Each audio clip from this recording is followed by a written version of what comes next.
আমার আল্লাহ তাআলা কিয়ামতের ময়দানে যেদিন বান্দাদের উঠাবে, আল্লাহ তাআলা সেদিন ডাক দিয়া বলবে, রে বেঈমান, আমি আল্লাহ তোরে মায়ের গর্ভেও দয়া করেছিলাম, রূহ জগতেও দয়া করেছিলাম, আমি আল্লাহ তোরে দুনিয়ায় দয়া করলাম, আমি আল্লাহ তোরে রিজিক দিলাম, আমি আল্লাহ তোরে সূর্য দিলাম, আমি আল্লাহ তোরে পানি দিলাম, আমি আল্লাহ তোরে বাতাস দিলাম, আমি আল্লাহ তোরে এমন কোন দয়া নাই করি নাই, এরপরও তোরা আমায় মানো নাই, তোরে আমি আল্লাহ তাআলা দারুল উলুম এই যে আব্দুল্লাহপুর মাদ্রাসার মাহফিল দিয়া বুঝাইলাম, এখানে ছাত্র দিয়া হেফজখানার ছাত্র তেলাওয়াতের মাধ্যমে তোরে এত বুঝাইলাম, কোরআন শ্রেষ্ঠ, হাদিস শ্রেষ্ঠ, আল্লাহ নবীরে যদি মেনে নাও, কিয়ামতের দিন ভয়ঙ্কর পরিস্থিতি আর হতে হবে না, এই সম্মুখীন হওয়া লাগবে না, এত বুঝাইলাম, এরপরও তোরা মানো নাই।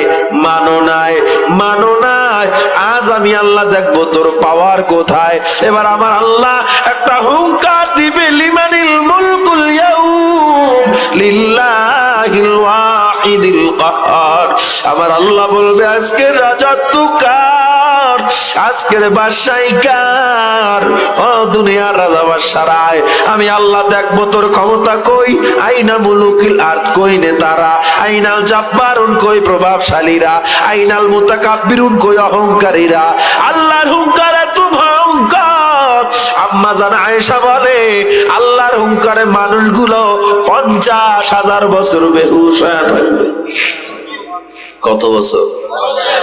50,000 বছর পর মানুষগুলো যখন উঠবে, সবাই দৌড়াইয়া আর কোন জায়গা পায় না, দৌড়াইতে পয়গম্বর আদমের কাছে যাবে, গিয়া বলবে, নবী গো, আর কোন সাহায্যকারী নাই, আল্লাহর রাগের সামনে দাঁড়ানো যায় না, একটু কি সাহায্য করবেন?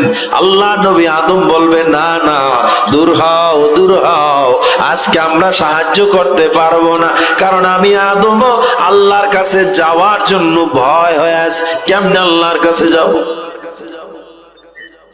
মুসা নবীর কাছে যাবে, ওয়াকালা মুসা কালিমুল্লাহি নাফসি নাফসি, মুসা নবী বলবে, আমার জান, আমার প্রাণ। ওয়াকালা ইব্রাহিমু খলিলুল্লাহি নাফসি নাফসি, ইব্রাহিম বলবে, আমার জান, আমার প্রাণ, কেমনে আমি তোমাদের সাপোর্ট দিব? আল্লাহ তাআলা কি করবেন? জিবরিলকে ডাকবেন, ডাইকে বলবে, আমি বিচারের কাজ শুরু করবো, আমার হাবিবরে নিয়ে আসো। জিবরিল আমিন এবার দুনিয়ায় তালাশ করবে, নবীরে কোথায় পাওয়া যায়। জিবরিল আমিন দৌড়াইতে গোটা দুনিয়া ঘুরে ফেলবে, মদিনা খুঁজে পায় না। আল্লাহ তাআলা ডাক দিয়া বলবে, জিবরিল, আমার হাবিব কই? জিবরিল আমিন ডাক দিয়া কয়, আল্লাহ, আপনার ইসরাফিলের সিংহার ফুৎকার এত ভয়ঙ্কর, গোটা দুনিয়াটা মরুভূমি হয়ে গেছে, কোথাও কিছু খুঁজে পাই না, আপনার হাবিবের রওজাও খুঁজে পাই না। আল্লাহ তাআলা বলবে, তুমি চিনো না, এই ম্যাপে যাও, গিয়া দেখবা আমার হাবিবের রওজা থেকে নূরের বাতি জ্বলতেছে। বলেন আল্লাহু আকবার। এই নূরের বাতি থেকে আরশ পর্যন্ত নূরের বাতি মিশে আছে। জিবরিল আমিন দৌড়াইতে ম্যাপে যাইব, গিয়া দেখবে আসলেই নবীর রওজা থেকে নূরের বাতি জ্বলতেছে। এবার জিবরিল আমিন তার পাখা দিয়ে একটা আঘাত করবে, কবর ফাঁকা হয়ে যাবে। জিবরিল আমিন ডাক দিয়া বলবে, কুম ইয়া হাবিবার রহমান, ও নবী, মাথা উঠান। আল্লাহ নবীর দিকে তাকায়, দেখবে নবী সিজদায় গুনগুন করে নবী আমার কান্না করতেছে, আর ডাক দিয়া বলতেছে, আমার উম্মত কই, আমার মায়ের উম্মত কই? ওয়াহুয়া ইয়াবকি ওয়া ইয়াকুল, আইনা উম্মতি, আইনা উম্মতি, আমার উম্মত কই, আমার উম্মত কই? জিবরিল আমিন নবীর দুই ডানা ধরে যখন উঠাবে, ও নবী, আল্লাহ তাআলা বিচারের কাজ শুরু করবে, আপনার অপেক্ষায় রয়েছে। নবীরা পর্যন্ত সিজদায়, আল্লাহর রাগ বড় ভয়ঙ্কর। আল্লাহ নবী ডানে বামে ইয়াতীমের মতো তাকায়, আমার মায়ের উম্মত গুলো কোথায়? ও জিবরিল, তোমরা কি দেখছো আমার উম্মত গুলো কোথায় পালায় গেছে? আল্লাহর হুঙ্কার এত ভয়ঙ্কর, না জানি আমার উম্মত গুলো কোথায় হারায় গেছে। জিবরিল আমিন ডাক দিয়া বলবে, নবী গো, আমি জানি না, আল্লাহ ভালো জানে, তাড়াতাড়ি চলেন। আল্লাহ নবীর নিয়ে মাকামে মাহমুদের কিনারায় যাবে। মাকামে মাহমুদে নবীর যখন বসতে বলবে, আল্লাহ নবী মাকামে মাহমুদের সামনে দাঁড়াইয়া যেই চেয়ারটা আল্লাহ তার জন্য বানাইছে, এরকম সাদা কাপড়ে পেঁচানো একটা প্যান্ডেল থাকবে। আল্লাহ নবী চেয়ারে হাত লাগাইয়া রাখছেন, নবী আমার চেয়ারে বসেন। জিবরিল আমিন এবার ডাক দিয়া কয়, নবী বসেন। নবী কয়, না, বসবো না। আমার আল্লাহ ডাক দিয়া কয়, নবী আপনি বসবেন না। নবী কয়, না, আমি আল্লাহ কেমনে বসবো? আমি যদি বসি আমার উম্মতের জন্য কে দৌড়াবে আর কে কান্না করবে? ও আল্লাহ, তোমার রাগ এত ভয়ঙ্কর, তোমার রাগের সামনে কেউ দাঁড়াতে পারে না। এই যে কথাগুলো নবী বলবে, তাও মাকামে মাহমুদের পর্দার মধ্যে থাকবে। আল্লাহ নবী তখনও আল্লাহর সামনে দাঁড়াবে না, কারণ হাদিসে বলা হয় নবীরও বড় ভয়, আল্লাহর সামনে নবী কেমনে দাঁড়াবে? আল্লাহ তাআলা এবার ডাক দিয়ে বলবে, আমার হাবিব, আপনার উম্মত কই জানেন? আপনার উম্মতের আমি এমন কোন দয়া নাই যা করি নাই, এমন কোন মায়া নাই যা করি নাই। আমি আপনার উম্মতের জন্য গুনাহ করতে করতে করতে করতে 70-80 বছর পার করে দিছি, এরপরও আমি তার জবানের দিকে তাকায়া রইছি।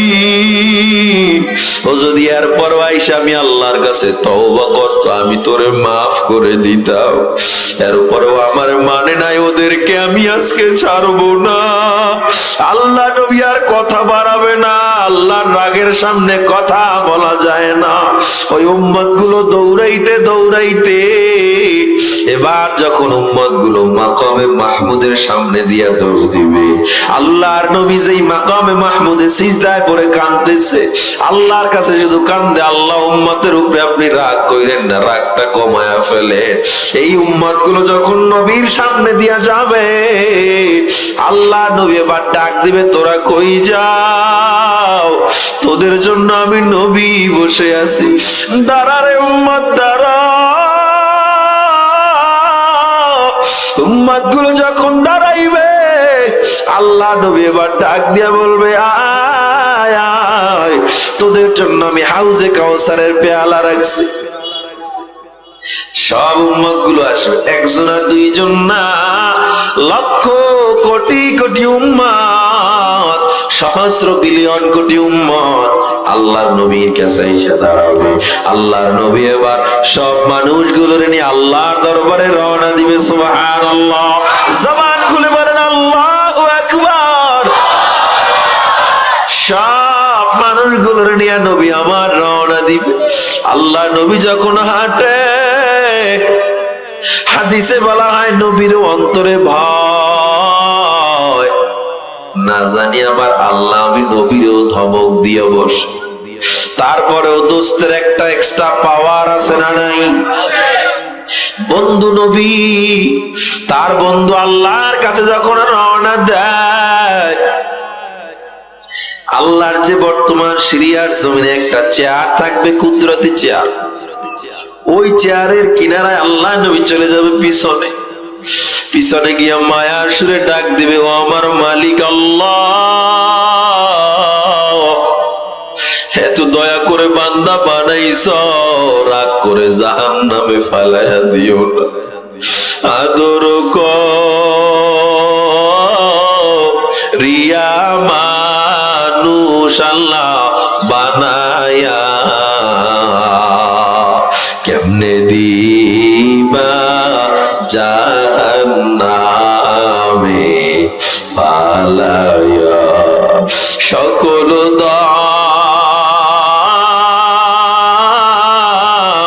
রোজা হইতে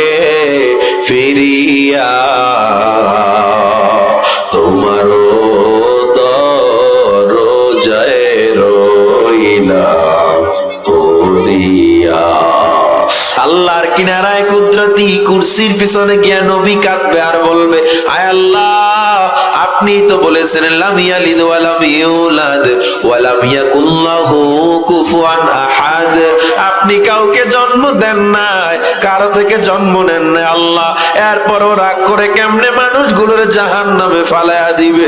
আমার আল্লাহ ডাক দিয়া বলবে, হাবিব আমার সামনে আসো।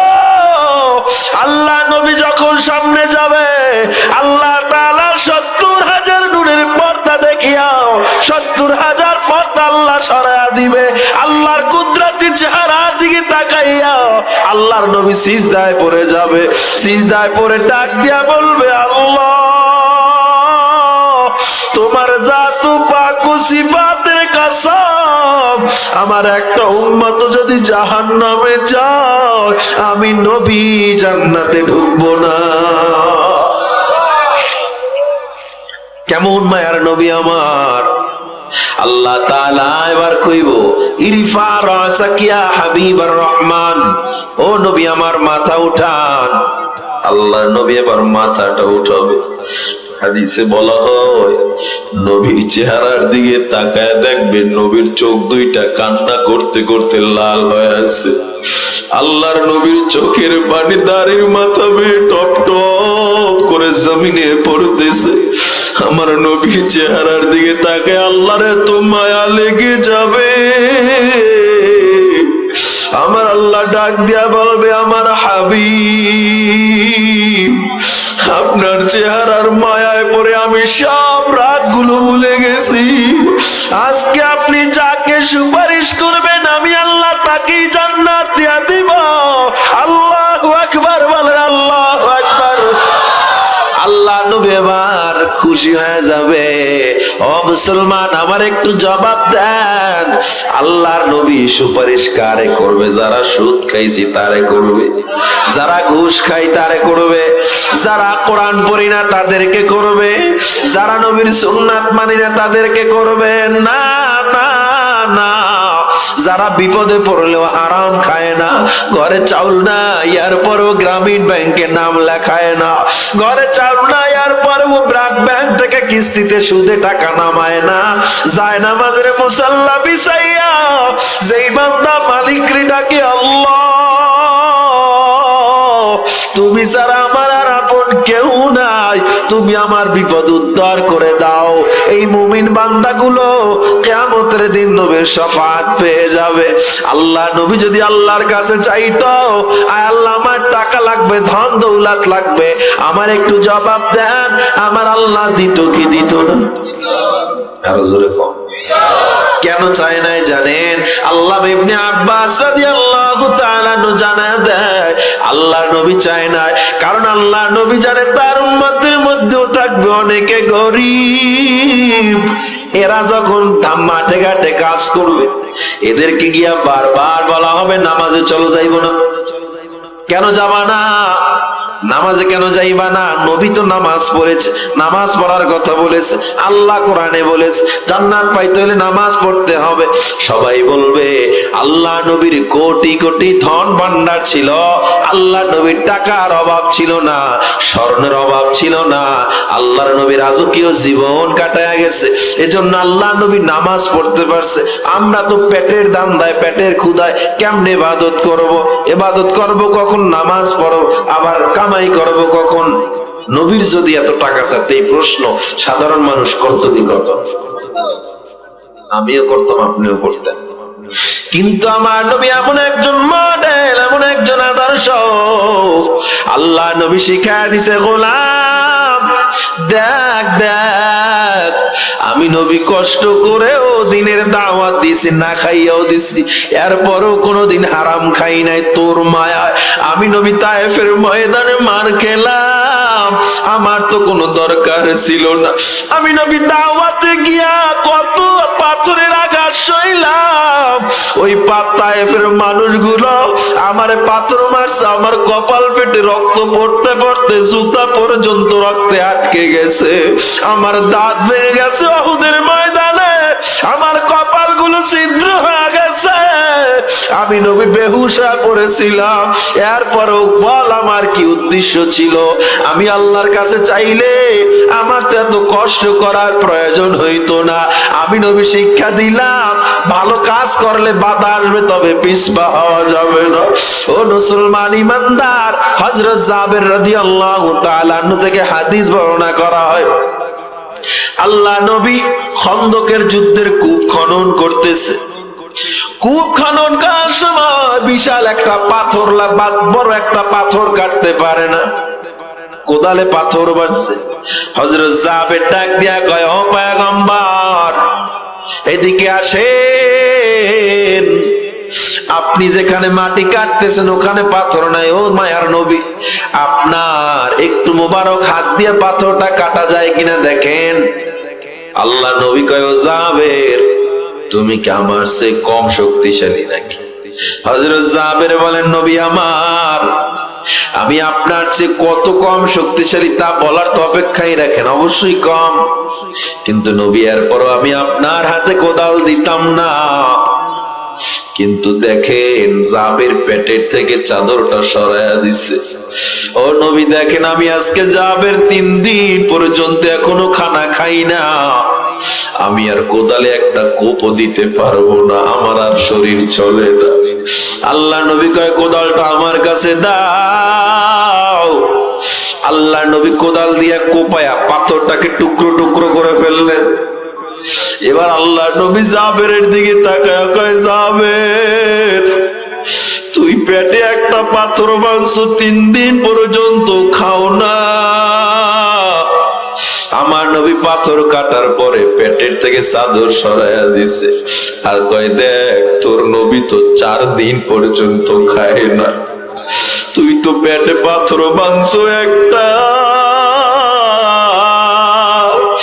আর আমি পেটে পাথর মানছি 2টা। আল্লাহু আকবার বলেন, আল্লাহু আকবার। ইমরান বিন হুসাইন থেকে বর্ণনা করা হয়, আরে নবীর আদর্শ দেখেন। ইমরান বিন হুসাইন বলেন, আমি আর আমার মায়ার নবী ফাতেমার ঘরে গেলাম। আল্লাহ নবী ফাতেমার ডাক দিলাম, মা গো দরজা খোলো। ফাতেমা কোনো জবাব দেয় না। আবার মায়ার নবী ডাক দিলেন, মারে দরজা খোল, আমি অনেক ক্লান্ত সফর করে আসছি। বার ফাতেমা কান্দে আর কয়, বাবা আমার শরীরে কাপড়গুলো এত পুরাতন যে ছিঁড়ে গেছে, আপনার সামনে দাঁড়ানোর মতো আমার কোনো শক্তি নাই। আল্লাহ নবী নিজের গায়ের চাদরটা জানালা দিয়ে দিল, নে মা গায়ে লাগা। দেখেন নবীর আদর্শ। ফাতেমা এবার চাদরটা গায়ে লাগায়া বসলো। আল্লাহ নবী ঘরের গিয়ে খাটের উপরে বসলেন। ফাতেমা নবীর বাম পাশে এসে আল্লাহর নবীর বাম বাহুর সাথে গালটা লাগায়া দিছে। গালটা লাগায় কয়, বাবা গো আর কতদিন এমনে চলবো? আল্লাহ নবী ডাক দেয়া কয়, মা কি হয়েছে বলো গো। ফাতেমা ডাক দিয়া কয়, বাবা ঘরে 3 দিন পর্যন্ত এখনো চুলায় আগুন জ্বলে না। ও বাবা, না খাইতে খাইতে শরীরে আর কোনো শক্তি পাই না বাবা। আল্লাহ নবী এমনি তো ফাতেমারে বেশি ভালোবাসতেন, আরো ক্ষুধার যন্ত্রণা শুনে নবী আমার ছটফট করতেছে।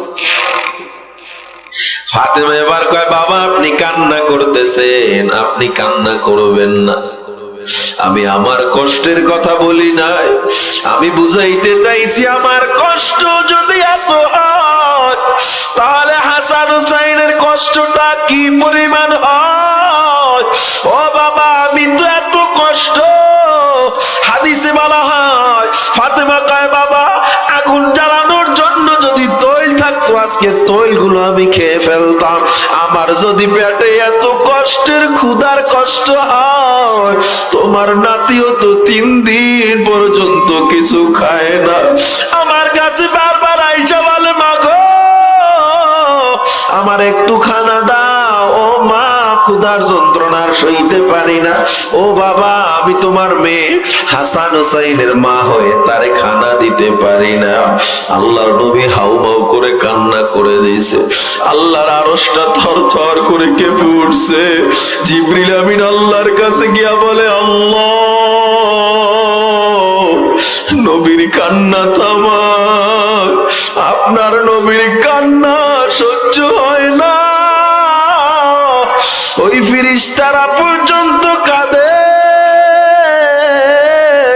গর্তের পিপিলিকা পর্যন্ত কাঁদে, আর সহ্য করতে পারে না।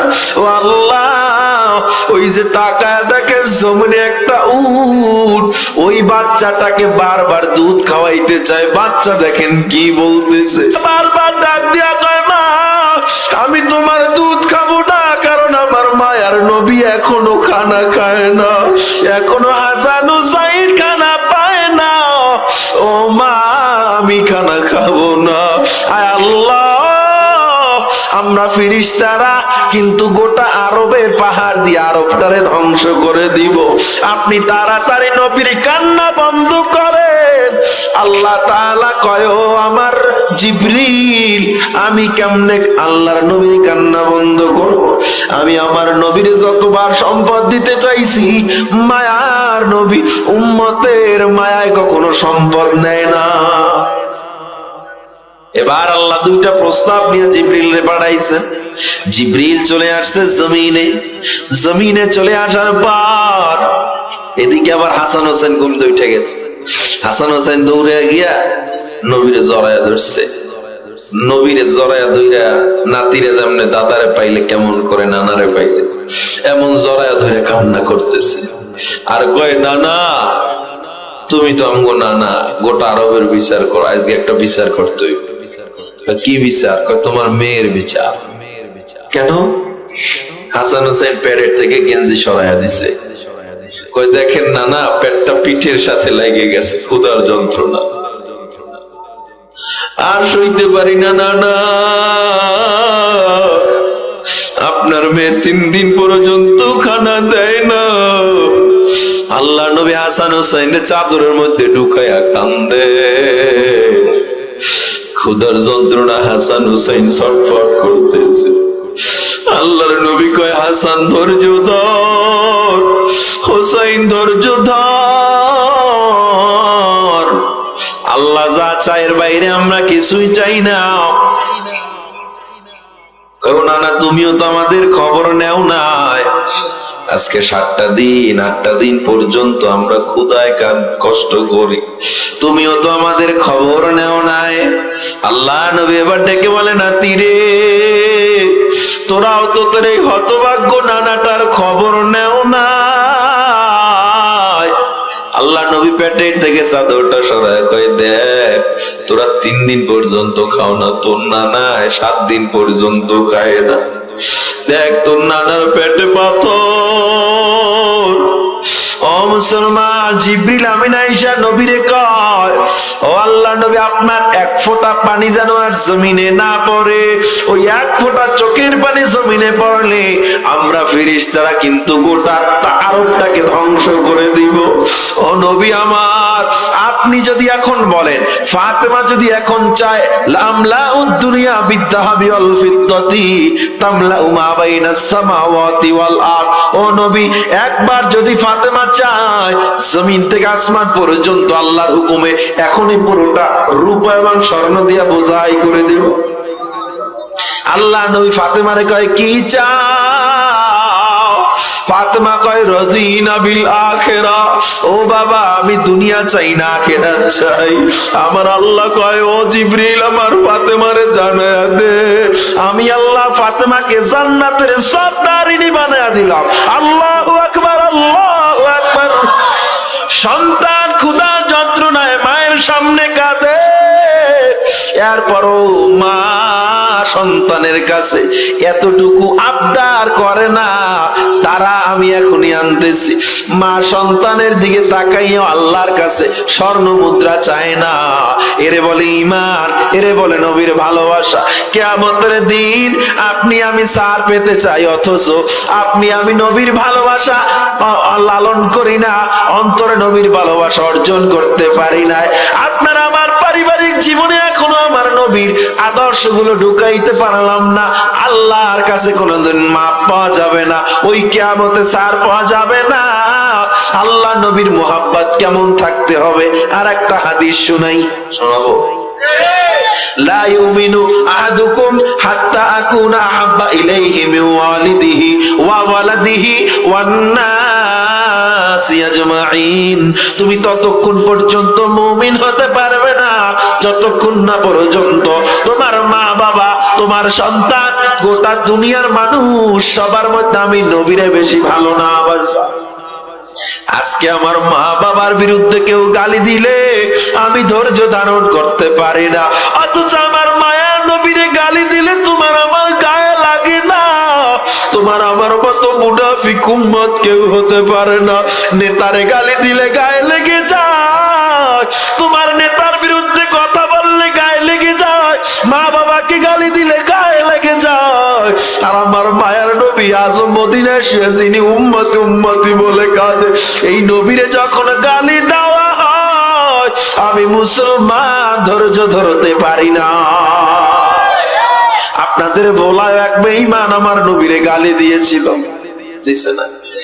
কিন্তু মুসলমান ওই নাস্তিকরা জানে না আমরা মুসলমান, আমাদের মধ্যে যত দল থাক, যত মত থাক, আমার নবীর বেলায় আমরা কাউকে ছাড়ি না।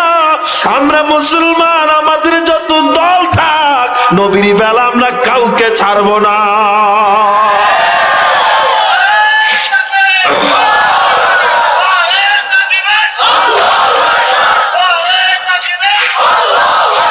মুসলমান ইমানদার আল্লাহর গোলাম, এই বাংলাদেশে হিন্দুরা থাকবে কোনো সমস্যা নাই, এই বাংলাদেশে খ্রিস্টানরা থাকবে কোনো সমস্যা না। আমরা মুসলমান, হিন্দুদেরকে কেমনে সম্মান দিতে হয় নবী আমার শিখায়া গেছে, মুসলমান খ্রিস্টানদেরকে কেমনে সম্মান দিতে হয় নবী শিখায়া গেছে। বিধর্মীদের সাথে আমরা কখনো বাজে ব্যবহার করি না, কারণ ইসলাম এটা শিক্ষা দেয় না। এই বাংলাদেশে হিন্দু থাকবে, বৌদ্ধ থাকবে, খ্রিস্টান থাকবে, কিন্তু আমার নবীর নিয়ে যদি গালি দেওয়া হয়, আল্লাহকে নিয়ে যদি কথা বলা হয়, আমার শরীরে এক ফোঁটা রক্ত থাকা পর্যন্ত আমি মুসলমান ওই নাস্তিককে ছাড় দিতে পারি না।